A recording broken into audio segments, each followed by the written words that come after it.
Setelah habis meminum satu gelas itu, tiba-tiba Damar ini muntah. Dan yang dia muntahkan ini ternyata air berwarna putih seperti putih susu. Dan baunya seperti belerang.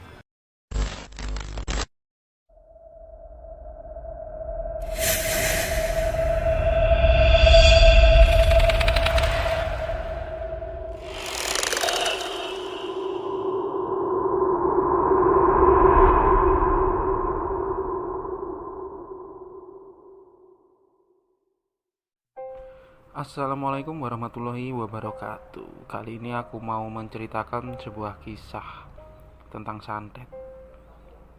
Kisah ini dialami oleh salah seorang temanku bernama Damar. Nah, Damar ini sekarang tinggal di Semarang dan dia bekerja di sebuah perusahaan ekspedisi. Aku sempat kaget ketika Damar menceritakan ini dan dia menyumbang salah satu kisah untuk diceritakan ulang di channel ini.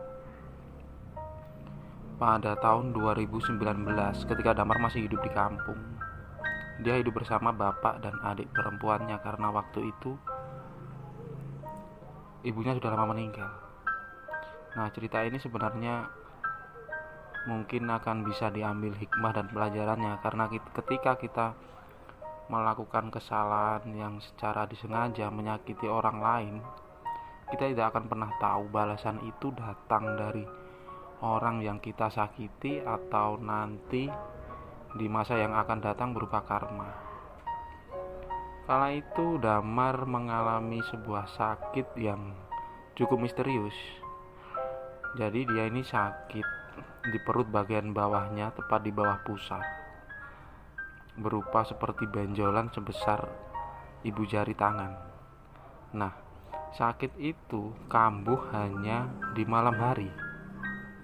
Ketika kambuh, sakitnya tak tertahankan menurut Damar, bahkan sampai terasa ke punggung. Pernah sekali ketika dia mengalami kambuh itu, sampai dia tak sadarkan diri karena dia sudah tidak menahan rasa sakit itu. Usaha untuk pengobatan sudah dia lakukan, mulai ke puskesmas, ke dokter, sampai dokter spesialis. Bahkan sempat dia melakukan ronsen, dan hasilnya sama. Tidak ada penyakit yang terdeteksi. Di hari ke-7 Damar mengalami sakit itu, ada seorang teman datang menjenguk dia, si Anto. Anto ini sahabatnya Damar juga. Bahkan waktu itu si Anto ini sempat kaget melihat kondisi tubuh Damar yang sangat pucat dan dia terlihat sangat kurus. Vivi, adiknya, menceritakan kepada Anto bahwa kakaknya ini sudah 1 minggu ini sakit.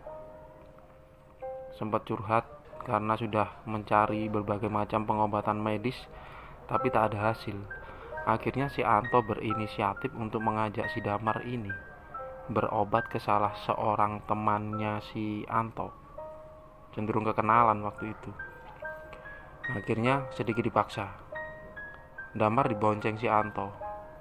Habis maghrib mereka berangkat. Sebelum berangkat, karena waktu itu malam dengan cuaca dingin pedesaan, Vivi ini mengingatkan kakaknya untuk memakai jaket yang biasa dia pakai. Setelah itu, mereka berdua berangkat. Jaraknya tak terlalu jauh. Mas Rofi, sebutan untuk lelaki sekitar berumur 40 tahun. Beliau memang membuka praktek pengobatan spiritual. Biasanya menyembuhkan beberapa penyakit non-medis. Ikhtiar atau usaha dilakukan oleh Anto untuk menolong sahabatnya itu. Setelah sampai di rumah Mas Rofi, dia ini disambut dengan baik. Padahal waktu itu Mas Rofi sedang ada 2 orang tamu. Tapi entah kenapa ketika pertama melihat keadaan Damar, Mas Rofi ini langsung bergegas mengajak Damar dan si Anto ini ke kamar. Di situ Damar tiduran di sebuah ranjang. Mas Rofi hanya berkata, "Kesalahan apa yang kamu lakukan, Mas, sampai kamu terkena penyakit seperti ini?" Damar hanya terdiam, karena dia sendiri tak tahu apa yang sedang menimpanya. Sedangkan si Anto berusaha menjelaskan setahu dia tentang keadaan temannya ini. Mas Rofi bilang, ya sudah, tunggu dulu. Aku mau menemui tamu sebentar. Habis ini aku langsung menangani temanmu ini toh. Ketika itu Mas Rofi langsung berkata, Mas Damar, kamu buka jaket yang kamu pakai itu dan taruh di bawah lantai. Jangan pernah ini dipakai lagi. Damar hanya menuruti. Kemudian Mas Rofi ini mengambil satu gelas berisi air putih jernih. Beliau membacakan doa, entah apa doa dan amalannya waktu itu. Kemudian menyuruh Mas Damar untuk meminumnya. Sekarang kamu minum, Mas. Jika setelah minum air ini kamu ingin muntah, muntahkan saja di lantai. Setelah habis meminum satu gelas itu, tiba-tiba Damar ini muntah. Dan yang dia muntahkan ini ternyata air berwarna putih seperti putih susu. Dan baunya seperti belerang, sangat menyengat sekali. Anto yang mendampingi sahabatnya ini terheran. Apa yang dia muntahkan? Kemudian Mas Rofi terus memijat tengkuk leher belakang si Damar sambil membacakan doa. Sedangkan si Damar ini terus muntah-muntah beberapa kali dan baunya sangat menyengat sekali. Setelah itu dia direbahkan. Dia disuruh membuka kaos pendeknya. Dia bertelanjang dada waktu itu. Mas Rofi hanya melihat perutnya yang waktu itu ada seperti benjolan yang bergerak-gerak tepat di bawah pusarnya si Adam. Si Damar ini menahan sakit. Dia terus meringkih kesakitan. Mas Rofi berkata, kejam sekali orang yang melakukan ini. Tapi kita tetap berusaha untuk mengobatinya. Nah, setelah itu Mas Rofi mengambil sebotol kecil minyak. Dia oleskan ke perut si Adam. Adam bilang kalau perutnya ini terasa panas. Tapi Mas Rofi berkata, kamu harus menahannya. Dia menyuruh Anto untuk memegangi tangan dari Damar ini. Nah, setelah itu Mas Rofi mengambil sebuah kain berwarna putih. Dia menyuruh Damar untuk menggigitnya. Jika sakitnya tak tertahan, kamu harus menggigit kain ini. Di situ Mas Rofi memijat terus perut si Damar ini sambil membacakan doa. Nah, setelah itu beliau berkata, Mas Damar, jika nanti kamu tidak tahan untuk pengen kencing, kamu bilang. Nah, waktu itu tak beberapa lama tiba-tiba Damar bilang ke Mas Rofi, aku pengen kencing, Mas, aku sudah tidak tahan. Kemudian diambilkan sebuah bak plastik berukuran cukup besar. Di situ, di kamar itu, Damar disuruh kencing di situ.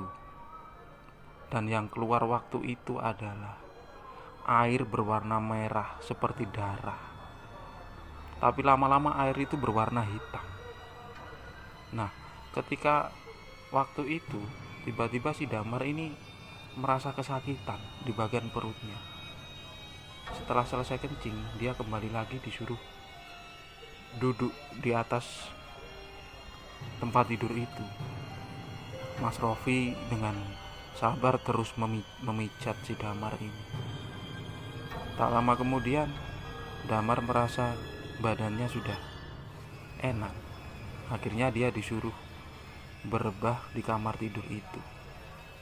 Mas Rofi berpesan kepada si Anto untuk menunggui temannya ini. Mas Rofi akan keluar sebentar.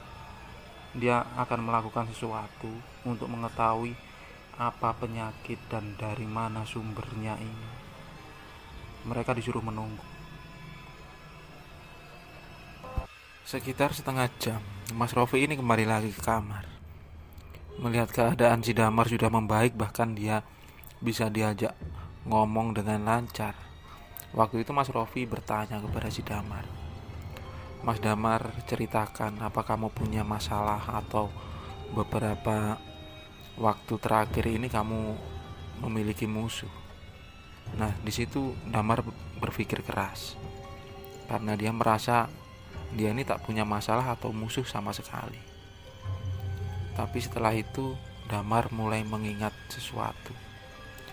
Sekitar 2 minggu sebelumnya, Damar ini sempat bertengkar hebat dengan pacarnya. Damar ini punya pacar bernama si Iva. Nah, mereka ini sudah menjalin hubungan selama 2 tahun. Bahkan kedua orang tua mereka ini sudah saling mengetahui hubungan itu. Pada suatu ketika, sebelumnya Damar ini sempat mengalami beberapa masalah sepele dengan si Iva. Hari itu Iva bilang ke Damar mau keluar kota karena ada urusan penting. Karena Damar sedang bekerja, jadi dia tidak bisa mengantarkan si Iva. Tapi ada firasat buruk atau kecurigaan di pikiran Damar waktu itu. Karena sebelumnya mereka sempat ada cekcok tentang komunikasi atau tentang sedikit kecurigaan. Damar yang menaruh curiga waktu itu meminta tolong kepada salah seorang temannya. Nah, temannya ini kebetulan rumahnya dekat dengan si Iva. Waktu Damar bertanya, temannya ini langsung bilang bahwa Iva tadi keluar sama seorang laki-laki, dan aku lihat laki itu sering ke rumah si Iva. Damar sempat tersurut emosi dengan perkataan itu.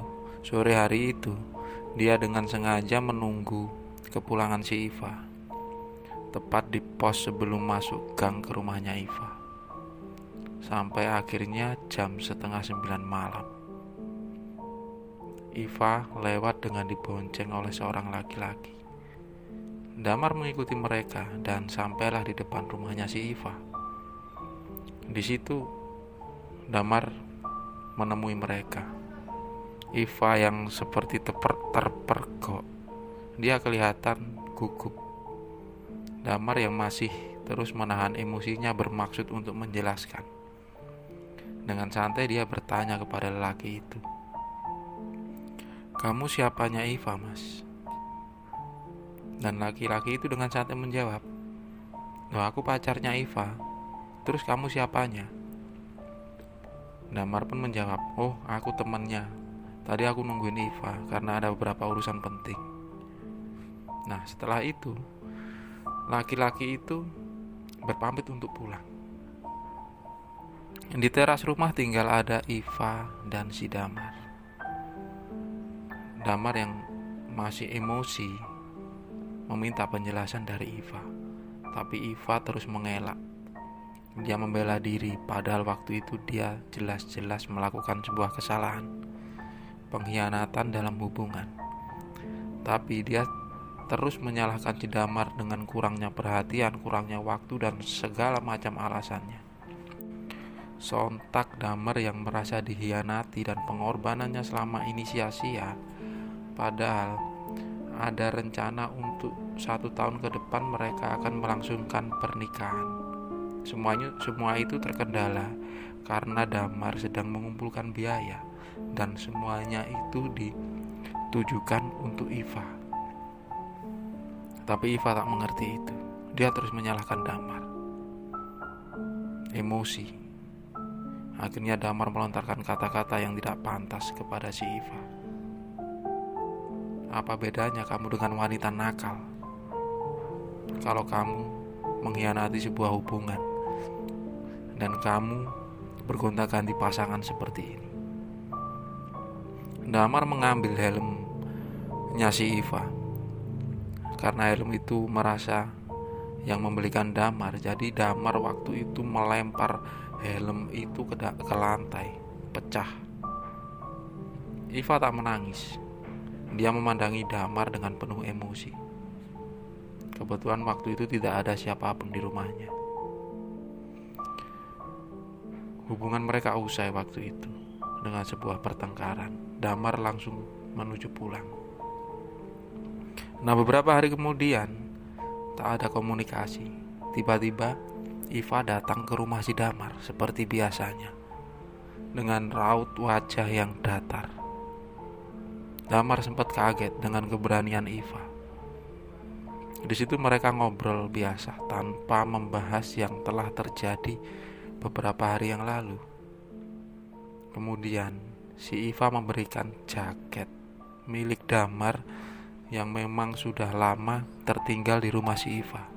Iva berkata, "Jaket ini sudah aku cuci. Kamu pakai sekarang. Karena sudah aku gak mau menyimpannya lagi." Iva terus memaksa agar Damar memakai jaket itu. Damar tak berpikir apa-apa, dia hanya langsung memakainya. Sempat ada yang aneh menurut Damar, karena tercium bukan bau parfum, tapi seperti bau minyak yang aneh. Setelah itu, Iva beranjak pergi. Sebelum pergi, dia berpamitan dengan Damar dan mengucapkan, "Semoga kamu baik-baik saja, Mar." Setelah itu mereka tak bertemu lagi. Tapi pada malam harinya, Damar ini merasa aneh. Ketika dia tidur, dia selalu mimpi buruk. Sempat terbangun beberapa kali. Dia ingat sekitar jam 3 pagi ketika dia mulai memejamkan matanya, terdengar seperti suara hentakan di dalam kamarnya. Tapi dia tak tahu siapa itu. Dan mulai saat itu dia mengalami hal yang aneh, yaitu sakit di perutnya tepat di bawah pusarnya. Dia menceritakan itu semua kepada Mas Rofi dan sahabatnya si Anto. Mas Rofi yang mungkin merasa sudah mengerti tentang itu semua, beliau tampak tak terheran melihat kejadian itu. Malah seolah-olah dia semakin yakin. Kemudian Mas Rofi mengajak Anto dan si Damar untuk pergi ke belakang rumah, karena di belakang rumah ada sebuah tempat kosong. Sebelum berangkat, Mas Rofi bilang kepada si Damar, "Mas Damar, kamu bawa jaketmu itu, kita pergi ke belakang, kita selesaikan ini semua." Mereka berdua menurut, berjalan ke belakang. Sesampainya di belakang rumah di kebun kosong itu, Mas Rofi meminta jaket yang dibawa Damar sambil berkata, "Mas Damar, apa kamu sudah mengikhlaskan penyakitmu itu pergi?" Dengan tegas, Damar berkata, "Sudah Mas, terima kasih Mas sudah membantu menyembuhkanku. Aku cuma perantara Mas, yang menyembuhkan Mas juga yang di atas." Kemudian jaket itu ditaruh di bawah, di atas tanah. Kemudian Mas Rofi ini mengeluarkan satu genggam beras ketan berwarna putih susu dan menaburkannya di atas jaket itu. Mas Rofi langsung membakarnya. Sambil menunggu jaket itu terbakar semua, Mas Rofi berkata kepada Damar, "Mas Damar, lupakan yang semua sudah alami. Maafkan yang sudah kamu lakukan. Jangan ada dendam atau prasangka buruk kepada siapapun." Damar hanya tertunduk memandangi jaket yang mulai terbakar. Keanehan terjadi. Ketika jaket itu terbakar, muncul kepulan asap, dan di balik asap itu mereka bertiga melihat ada bayangan sosok hitam, dan di situ mengerang seperti kesakitan. Sosok itu terlihat remang-remang, tapi mereka bertiga ini tahu kalau itu bukan manusia. Itu sosok seperti sosok jin, walaupun wajahnya tidak kelihatan dengan jelas. Dia mengerang seperti kesakitan. Damar dan Anto sedikit ketakutan. Mereka mulai mundur berdiri di belakang Mas Rofi. Mas Rofi terus mengucapkan doa. Setelah asap itu habis dan jaket itu terbakar habis, sosok itu tiba-tiba menghilang. Nah, di situ Mas Rofi menjelaskan kalau semua sudah berakhir, dan jika ada sisa-sisa penyakit, nanti Mas Damar bisa kembali lagi ke sini.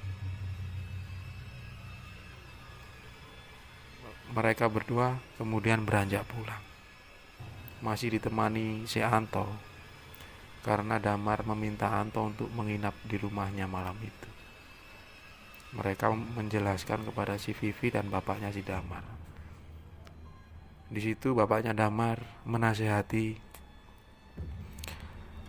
anaknya bahwa jangan kamu mempunyai dendam, apalagi mungkin kalau penyebabnya ini dari kesalahanmu sendiri. Sudah ikhlaskan, yang penting kamu sembuh. Perbaiki saja ibadahmu, Mar, dan kamu jangan pernah main-main lagi. Nah, setelah itu beberapa hari kemudian Damar ini sudah mulai normal. Masih ada sedikit dendam sebenarnya di hatinya, tapi dia berusaha untuk mengalahkan perasaan itu. Akhirnya Damar tidak pernah mendengar lagi kabar si Iva. Tak beberapa lama kemudian Damar berpindah kota untuk mencari pekerjaan lain. Dia memulai kehidupan yang baru, dan sekarang dia mempunyai kehidupan yang layak dan didampingi seorang pasangan yang menurut Damar lebih dari siapapun. Itulah kisah dari salah seorang temanku bernama Damar Wirianto. Dari cerita ini kita dapat mengambil sebuah kesimpulan bahwa emosi sesaat dengan kita melukai seseorang, kita tidak akan tahu bagaimana akibatnya di masa yang akan datang. Tetap jaga perasaanmu, jaga kesehatan mentalmu. Terima kasih sudah menonton video ini. Jika teman-teman suka, tekan tombol like. Jika tidak suka, tekan tombol dislike. Itu pun kalau tega. Share, subscribe, komen. Terima kasih. Dan wassalamualaikum warahmatullahi wabarakatuh.